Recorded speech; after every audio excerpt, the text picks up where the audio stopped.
Hi, I'm Tom Brookshire. And I'm Pat Summerall. And now that we're 4 weeks into the NFL season, of the 8 teams in the 2 Western divisions, only 2 of them, Tom, have got winning records. The Rams are still unbeaten, and what, the Kansas City Chiefs? Kansas City Chiefs. Last week, Kansas City, 16-14 over Denver. They had trouble. Well, the Broncos are not going to roll over for anybody. I think Ralston really has a very solid team there right now, but the Chiefs just got to get offense going, don't they, to be able to really be a contender. How about that strange Oakland team? They don't have much offense either. Well, they play a guy I like very much, the left-hander, the Snake Stabler is a darn good quarterback, and I think if he stays in the lineup, Oakland will begin to score some touchdowns. He played all the way against St. Louis last week, I understand. That's right. He's a good athlete. In the NFC, San Francisco 13, Atlanta 9. The 49ers have surprised a lot of people. Yeah, and I think Dutchman's Falcons have surprised, too, by not having as good an offensive ball club as they've had like the last couple of years. They're in real trouble down in Atlanta. But the Rams, 4-0, have a lot of offense, don't they? Well, they do, but they needed it. You know, Houston actually played a real good football game, and it was very close. That's surprising that they scored that many points, at least to me, against the Rams. That's right. What about our featured performance?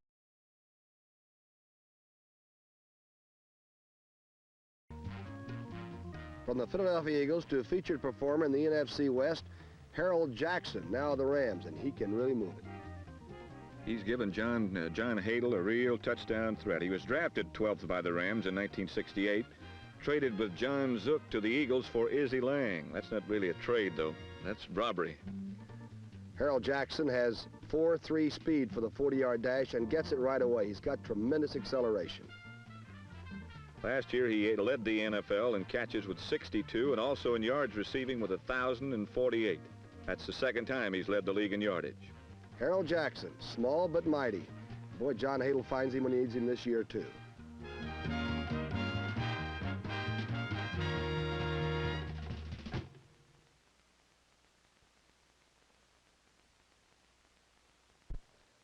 It would be an understatement to say that the Chicago Bears were overconfident against the Saints last week. They probably had good reason to, as New Orleans was winless and had allowed an incredible total of 121 points in their 3 previous games.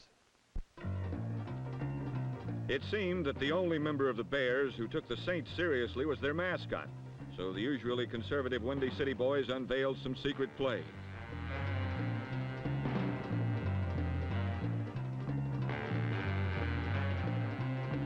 But the Bears' arcane tricks netted them only 1 touchdown, which came on a Bobby Douglas pass to Jim Harrison with less than 1 minute to play.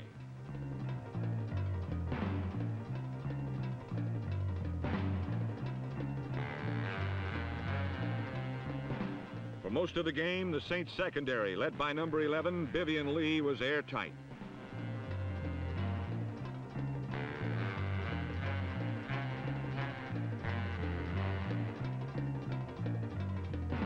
At times, the Saints employed a college-style offense, but with Archie Manning as the engineer, New Orleans rolled away from Chicago early.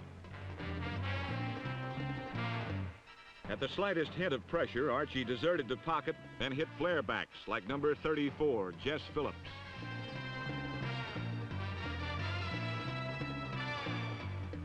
The Saints built a 14-3 lead when 5'5", 160-pound Howard Stevens burrowed through the burly Bears at the goal line. 4 missed field goals by Happy Feller, and Manning's freakish fumble from the 1 kept the game from being a rout.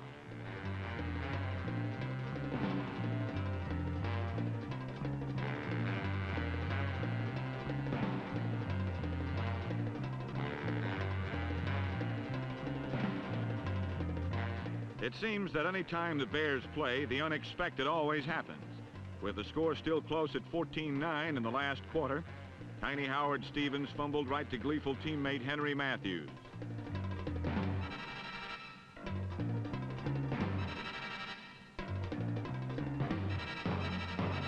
Matthews' 59-yard run set up New Orleans nicely, and from the 4, Archie rolled to his second touchdown of the game, and the Saints had won their first of the year, 21-16.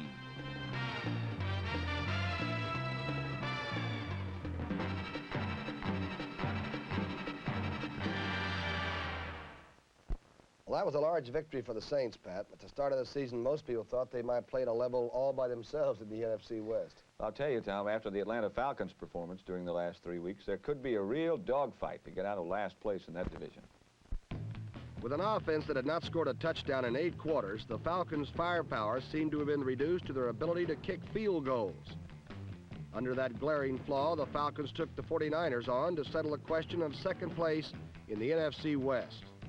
Coming off a bitter 40-20 reminder by the Los Angeles Rams that division title number 4 wasn't going to be a cakewalk, the 49ers found the Falcons hadn't forgotten their defensive fundamentals.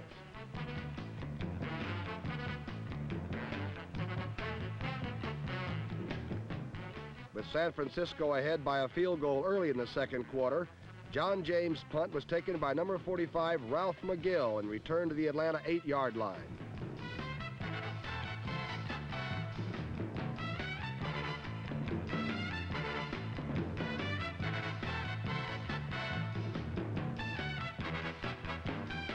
McGill's runback was nothing new to Atlanta fans, as against them last year he tied an NFL record for 9 returns with 109 yards.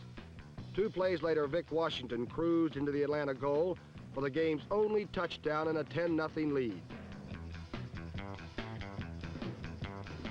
But with Nick Mickemeyer blasting field goals from 42 and 46 yards, Brody and company were hard-pressed to maintain the lead, especially under the furious Atlanta rush, led by consensus All-Pro Claude Humphrey, number 87.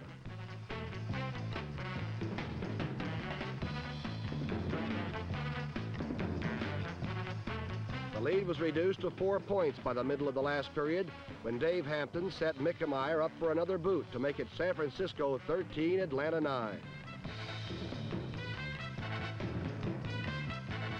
The frustrated Falcons almost came back, but with 4th and 1 and almost a minute to go on the San Francisco 19, they failed on the big play. For the plummeting Falcons, it meant a tie for last place. And for the 49ers, who lost 2 of their best running backs in the contest, it should prove to be an ill-remembered 13-9 victory. Elsewhere in the NFC West last week, 2 streaks collided and then continued when the undefeated Los Angeles Rams met the winless Houston Oilers in the Astrodome. In Houston's Astrodome, it looked like a mismatch with the winless Oilers up against the undefeated Rams.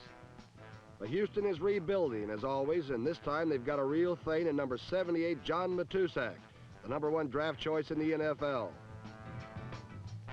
With the Rams as the number 1 rushing team in the NFL, the Oilers performed admirably in closing off the running room of number 45, Jim Bertelsen.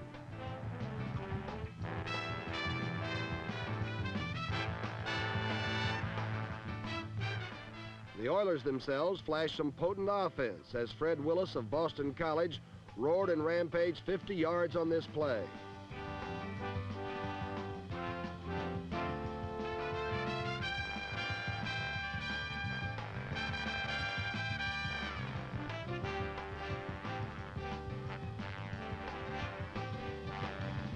But all Houston got out of it was a field goal.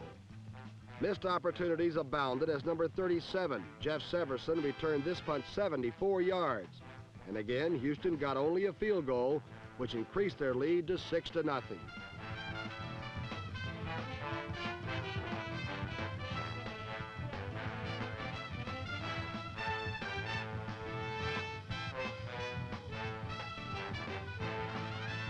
The Rams had no intention of becoming an upset victim, so the defense got cracking. Number 64, Jack Reynolds, stopped this play cold, and then linebacker Isaiah Robertson, number 58, tracked Dante Pastorini right off the playing area.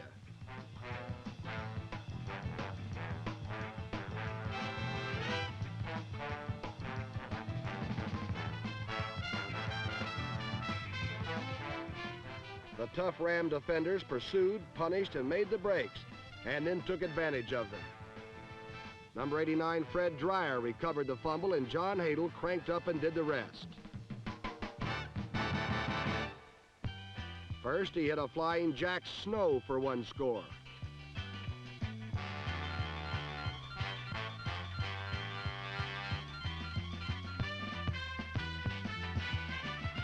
Then Hadle went to number 35, Tony Baker, and the power running game.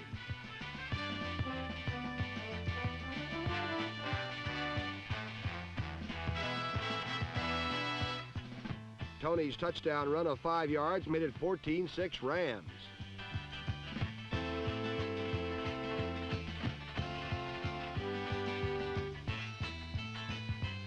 Returning to the air, Hadel hit a wide-open Harold Jackson, and the game was on ice.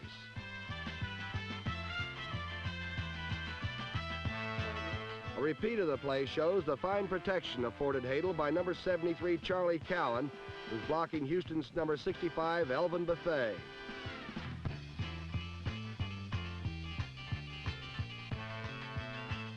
With the game under control and all the time in the world to throw, Hadel unloaded a 69-yard shot to Jackson, who streaked in to make it 28-12.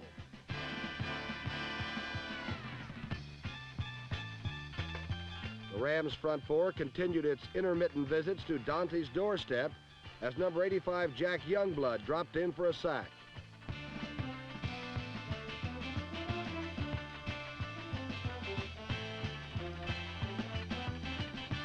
Despite their problems, the Oilers never quit, as Guy Roberts blocked and number 26, Larry Eglin, ran it in.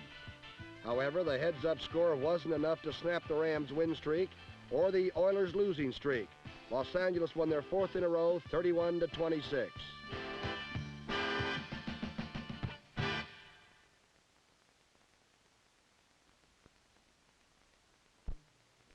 Last week in Foxborough, there was a contest between the Baltimore Colts and New England Patriots. Two young teams that had not done too much right this season, Tom. And at times last week, Pat, it seemed as though it was a contest to see which team could make the most mistakes. The first serious mistake of the game occurred at the end of the game's first drive when Jim Plunkett's pass to Josh Ashton, apparently good for a New England touchdown, was nullified because of offensive pass interference. At the end of the next series, Baltimore's David Lee outkicked his coverage. 5'5" Mac Heron went to his elbows and knees and then took off.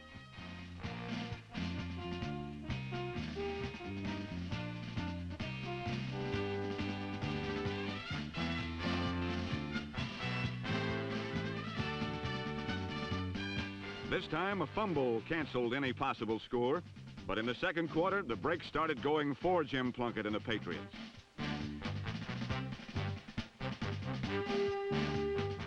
The interference penalty led to a 7-point halftime lead for New England. In the third period, the ball continued to bounce in behalf of the Patriots and away from the desperate Colts.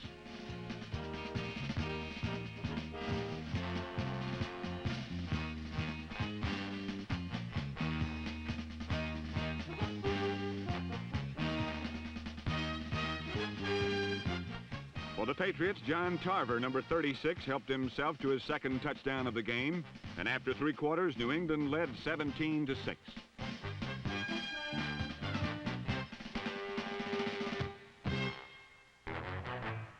In the final period, Burt Jones got the Colts close with a long pass to wide receiver Glenn Doughty. Despite good position, there were no further touchdowns until the Patriots pulled off one of the season's most intricate offensive maneuvers.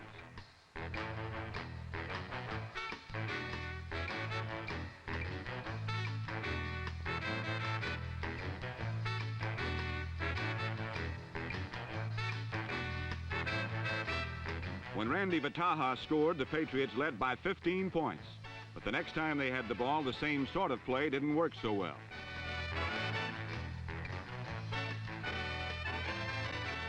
New England's 6th fumble of the day was converted quickly by Burt Jones into Baltimore's first touchdown of the day on a perfect pass to wide receiver Cotton Spire.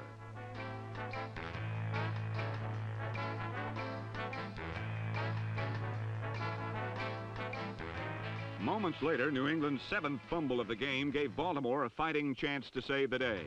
But Howard Schnellenberger's ambitious young Colts were not up to it. Instead, it was victory number 1 for the Patriots of Chuck Fairbanks. And it was one the young coach is certain to remember for a long time.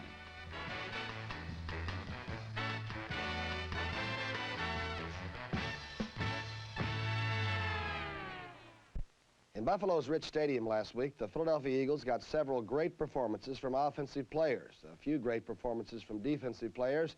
They had a tremendous second-half rally, and yet none of this could overcome that one big factor named Orenthal James. It looked like a bad day for the Eagles when Buffalo's Wallace Francis took this kickoff 101 yards following a Philly field goal.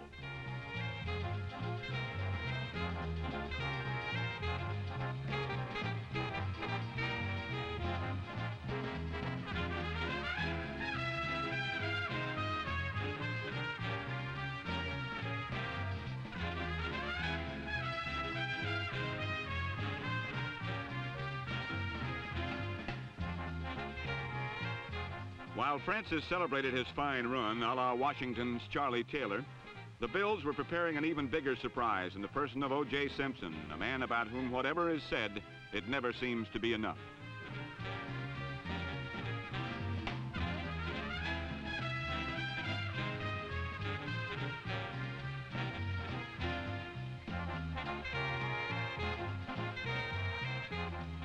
On this day, O.J. was in the center ring, and all other acts were suspended as he carried 27 times for 171 yards and 1 touchdown. The amazing thing about all of this is that the Eagles were primed to stop O.J. and still couldn't do it.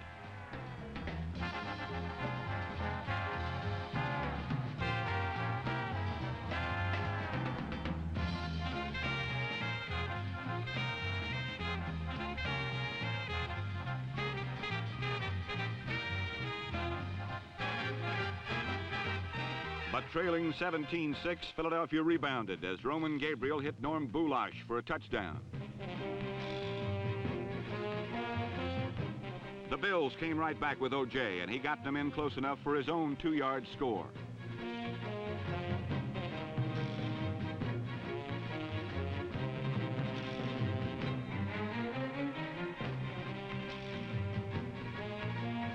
Unruffled by it all, Gabriel brought the Eagles back again as he hit rookie tight end Charlie Young, who made his first score as a pro.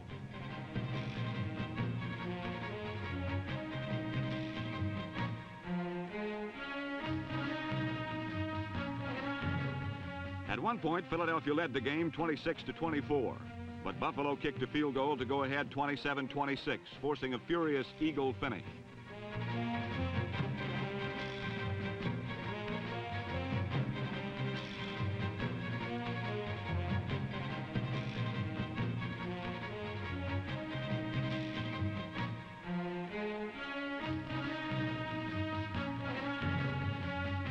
Gabriel drove his team goalward using number 25, Tom Sullivan, who rushed for 155 yards, Norm Bulash, who rushed for 104 yards, and Ron James, number 27, who picked up some tough yards when it counted.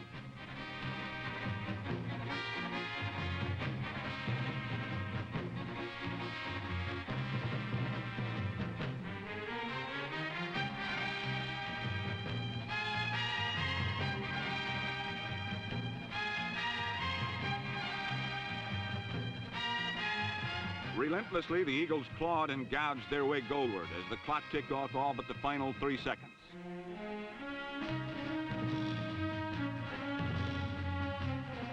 Then it was up to Tom Dempsey to boot a gimme 26-yard field goal to give the Eagles victory number 1 for the year. The minute he hit it, Tom Dempsey knew the win was not to be.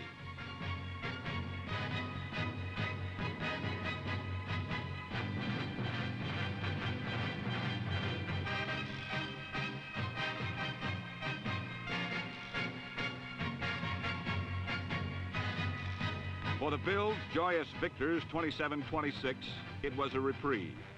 A last-second pardon that left them still tied at the top with Miami in the AFC East Division.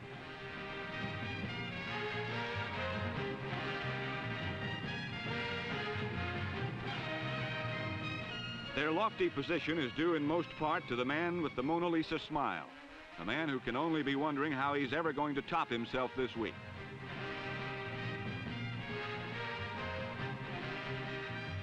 The way he's been going this year, O.J. Simpson is bound to find a way.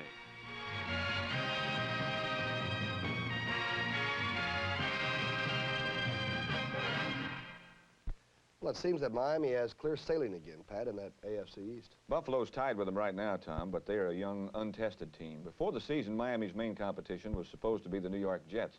But now, without their 2 starting quarterbacks, the Jets are on the ropes for sure. On the first series of the third quarter, quarterback Al Woodall limped off with an injured knee. With Joe Namath already lost with a separated shoulder, the only man left was rookie Bill Demery, number 6, who with teeth bared threw right into the incisors of the Dolphins' zone defense.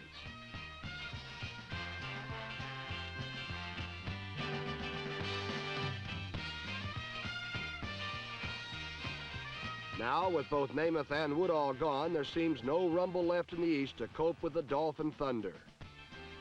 The Thunder inside is Larry Zonka's booming runs. The Lightning outside is Mercury Morris on a sweep.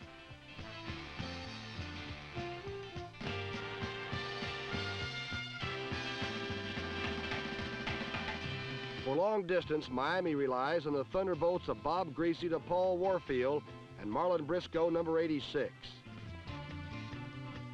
The Miami offense is a hurricane. It's Zonka, Morris, Briscoe, bing, bang, boom, touchdown.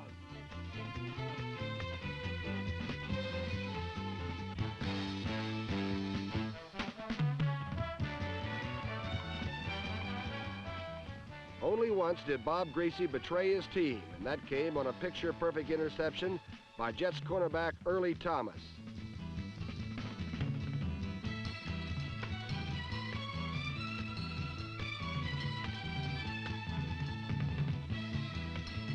When something fancy didn't work, Greasy went back to basics. And for the Jets, it was tough to tackle a tornado.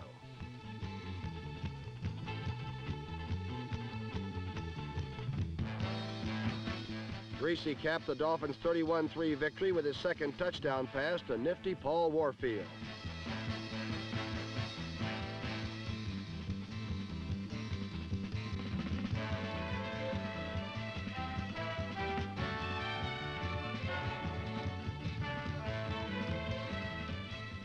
When the game ended, Don Shula's Dolphins had won their third game in 4 tries.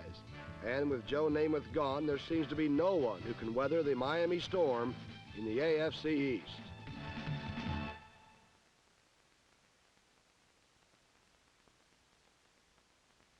We'll be right back with the second half of This Week in Pro Football following station identification.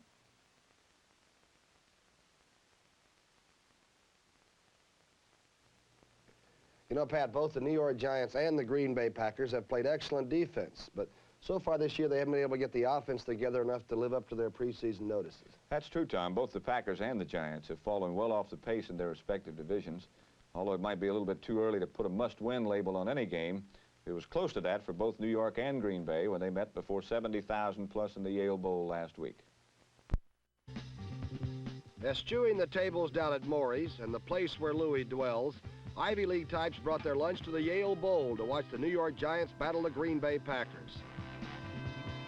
In the Packers' first series, linebacker John Douglas stole this Jim Delgado aerial, and after a lateral to Spider Lockhart, New York was in business at the Green Bay 36.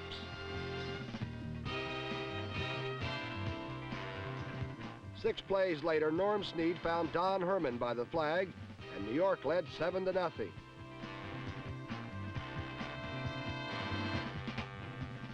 Later in the first period, after a giant fumble at their own 20, John Staggers legged in on this reverse, and the score was tied at 7.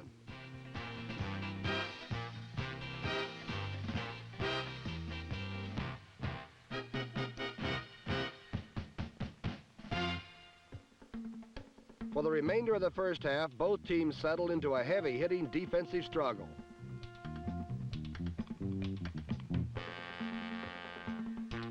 Beginning the third quarter, Scott Hunter replaced Jim Delgado at the controls of the Green Bay attack. And hitting on conservative passes like this one to MacArthur Lane, the Packers moved in close for 2 field goals and a 13-7 advantage.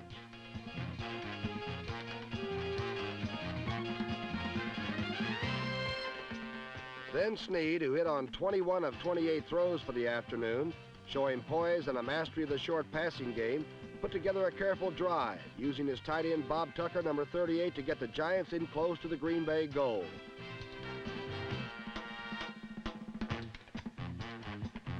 And at the top of the fourth quarter, Snead found Bob Grimm, who made a diving catch, giving the Giants a 14-13 advantage. The Giants' frail one-point lead stood up until only 1 minute and 20 seconds remained, when Scott Hunter found MacArthur Lane over the middle, and Lane raced around the Giant defense into field goal range, the Giants' 29-yard line.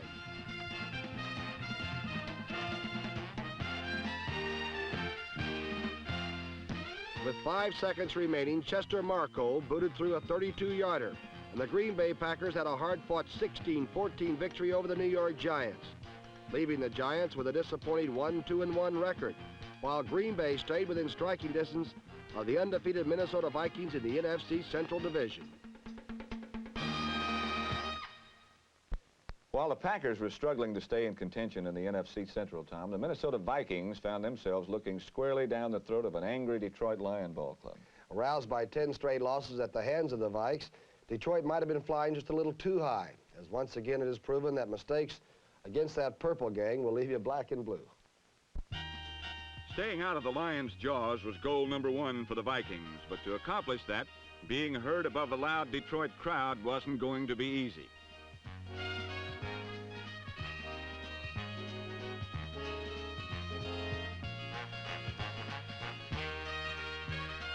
From the onset, the Lions seemed bent on giving the game away.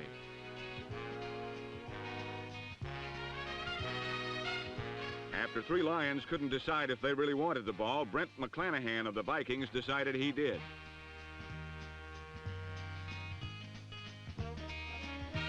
It took Fran Tarkenton only 2 plays to ring up 6 with a pass to Ed Marinaro.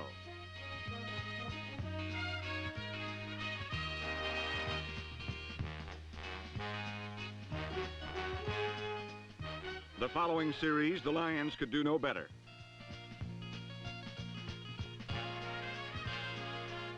Al Randolph tackled Detroit punter Herman Weaver to set up Minnesota's second score on another Tarkenton to Marinaro shot.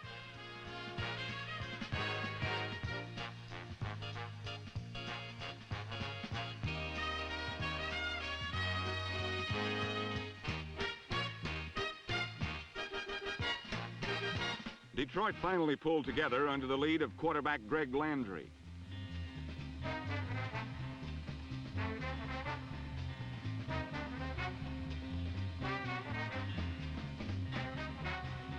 The best the Lions could do were 2 field goals, which Minnesota matched for a 20-6 halftime score. In the third quarter, Landry went deep, resulting in controversy.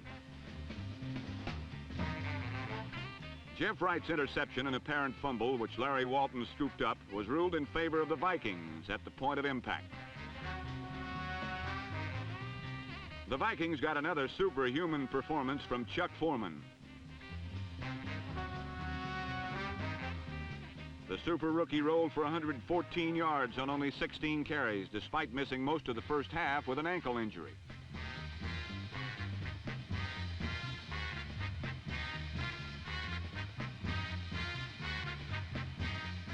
Landry brought the Lions back with a brief fourth-quarter burst.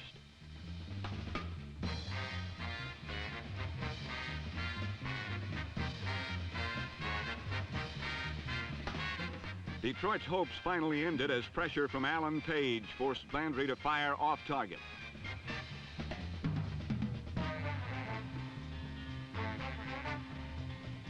Paul Krause's interception ended the 11-play Detroit drive as the Lions gave the ball up yet another time. Fred Cox's final field goal and his 10th straight brought Detroit fans out of the stands.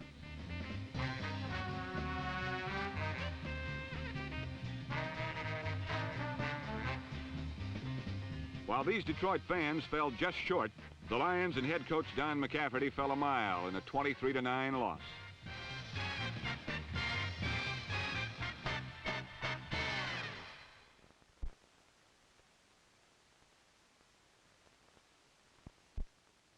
Last week, the Cleveland Browns got together with the Cincinnati Bengals to decide what would happen when the American Conference's #1 defense met the AFC's leading offense. Under azure skies and cool autumnal temperatures, pro football's battle for Ohio was set for Cleveland's Municipal Stadium. With both teams tied for second place in the AFC Central, the forecast called for a typical Browns-Bengals brouhaha. The Bengals struck first, as number 18, Charlie Joyner, got place kicker Horst Muhlman within range on this 26-yard catch and step. In the second quarter, Phipps took some uncertain steps to break the 10-quarter touchdown famine that was shrouding his team.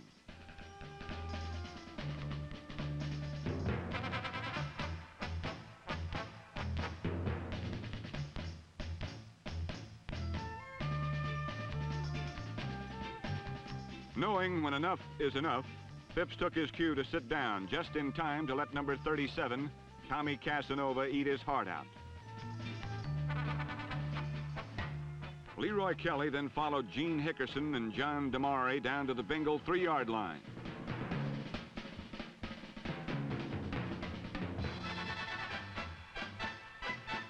With the home fans in a frenzy, Leroy ricocheted in to make it 7-3 at the half.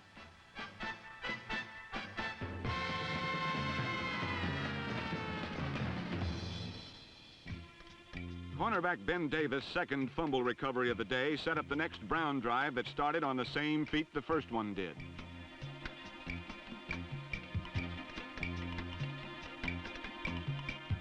With 4 carries for 52 yards, Phipps showed he could run and still avoid the big crunch.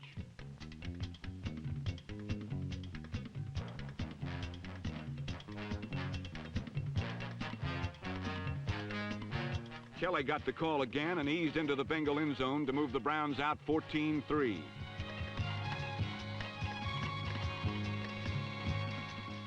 For his teammates and fans, it was flashes of deja vu as the 10-year veteran resembled his form of old. Ideas about the Bengals' pussycat passing attack were quickly dispelled when Ken Anderson unloaded a 60-yard bomb to Isaac Curtis.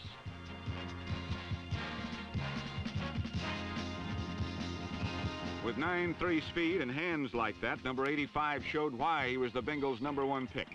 But last week, his efforts were only good enough to make it close. For the remainder of the game, the Browns showed Ken Anderson some nerve-wracking defense.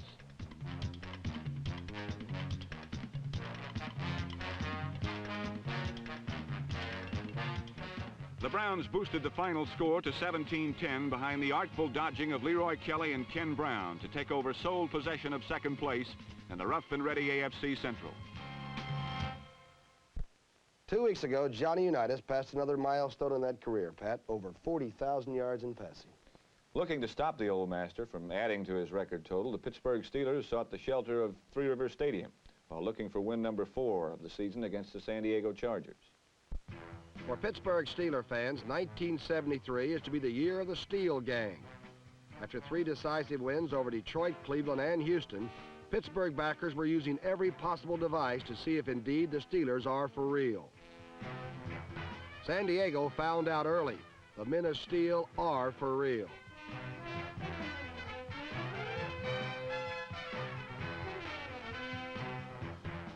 Ron Shanklin's 12-yard reception of a Terry Bradshaw aerial climaxed Pittsburgh's first possession. After 2 touchdowns and a field goal with Terry Bradshaw at the controls, Terry Hanratty took charge of the Steeler offensive machine, giving to number 26 Preston Pearson.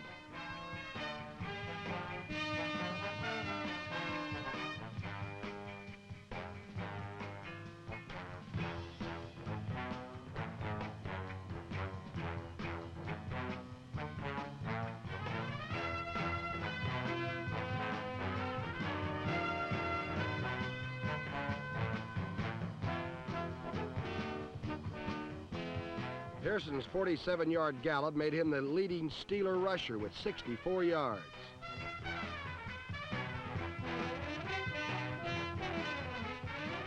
Hanratty had only 2 completions for the afternoon, but one sailed for a 37-yard touchdown to Ron Shanklin.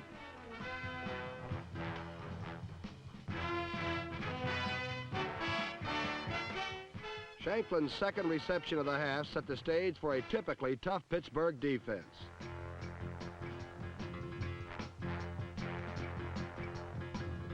Number 29, John Dockery, blocked the punt, which Mike Wagner recovered in the end zone for a Pittsburgh touchdown and a 38-0 halftime lead. The Steelers let the hammer down on Charger quarterback Johnny Unitas. forcing a wobbly pass which Mike Wagner picked off.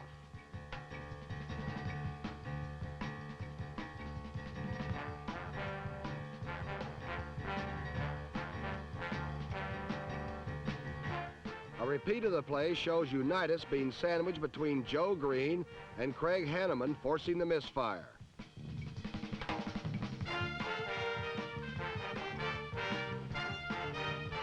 For John Unitas, his first pro game played in Pittsburgh wasn't one to remember, as the great veteran suffered 2 interceptions while completing 2 of 9 for 19 yards.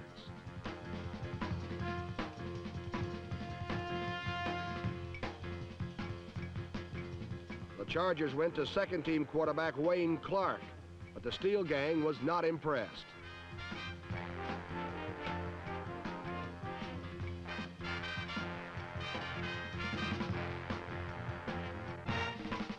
The Chargers managed a fourth-quarter comeback with third-team quarterback Dan Fouts facing the Pittsburgh reserves.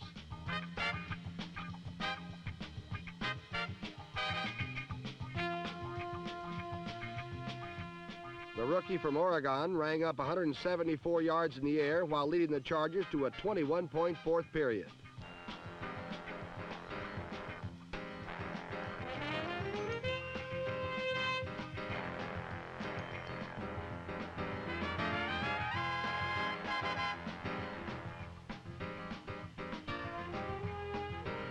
Jerry Levias's reception for the touch wasn't enough, as it was all Pittsburgh to a 38-21 score.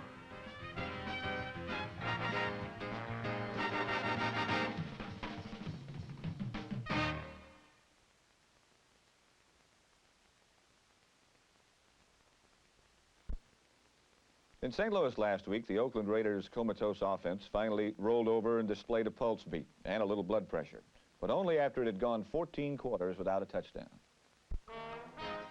Even in St. Louis, there were some budding Raider fans who were partial to at least the oldest part of Oakland's phantom offense.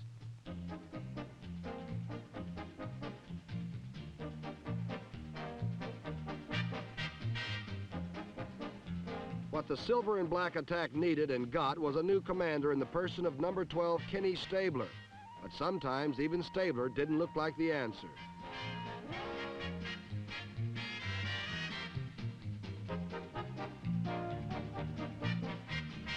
The Cardinals jumped to an early lead as Jim Hart dropped back and looped one to Jackie Smith, who made a great catch in the corner.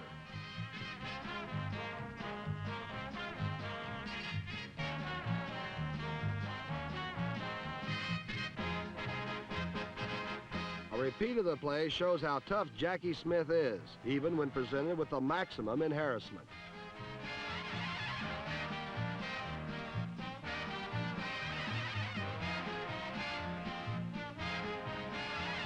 The Cardinals came up with some imaginative innovations in the wide-open offensive attack presented by Coach Don Coryell.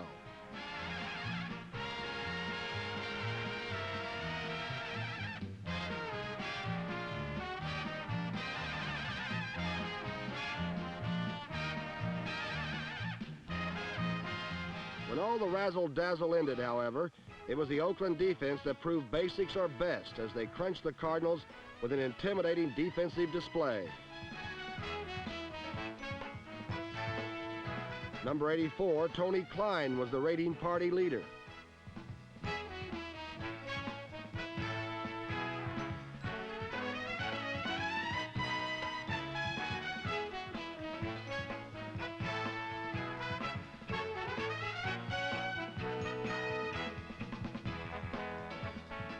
And once intimidated, St. Louis began to give up their scoring opportunities as twice they dropped passes in the end zone.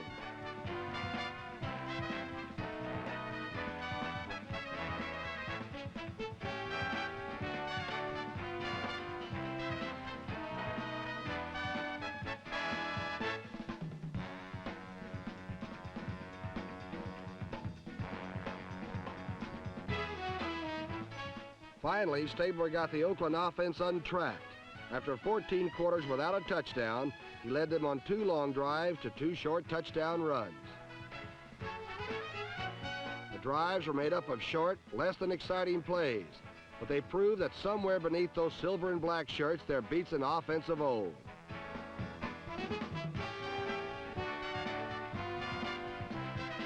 Last week, a 17-10 lusterless win over St. Louis. This week, now that they've got it going, perhaps the Raiders will show that old flair for the end zone.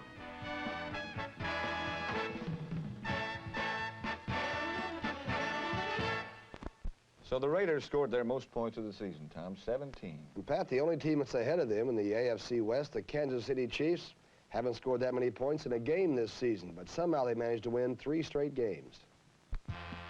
Last week, the Chiefs welcomed Charlie Johnson and the explosive Denver Broncos to Kansas City. And it wasn't long before Johnson and Floyd Little had taken the lead in spectacular fashion.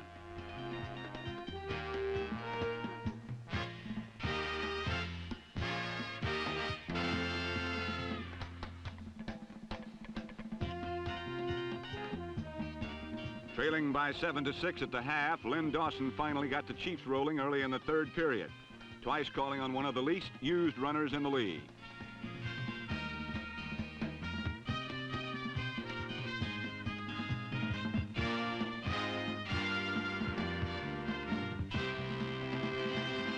The big play came when Dawson faked a run while Otis Taylor sneaked downfield for the payoff pass.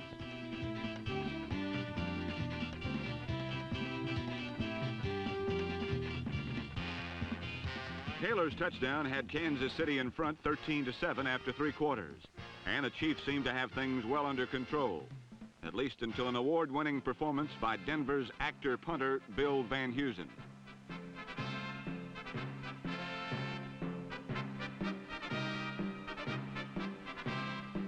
A call of roughing the kicker gave the Broncos a chance to spring a perfect misdirection play by Joe Dawkins.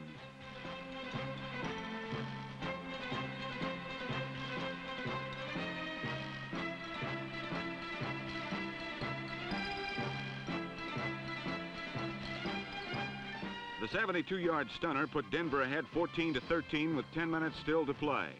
But for the remainder of the game, the Chiefs' defense avoided further serious lapses and silenced the unpredictable Bronco attack.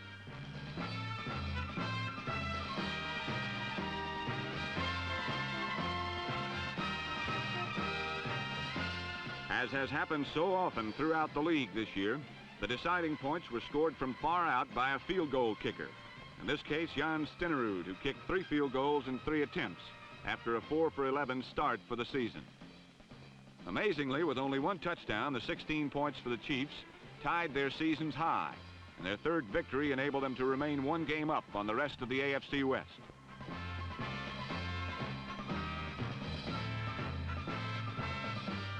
"16-14 over a team you've beaten 25 times in 27 tries may not sound impressive, but that's the way it's been going in this year's ultra-conservative style of pro football.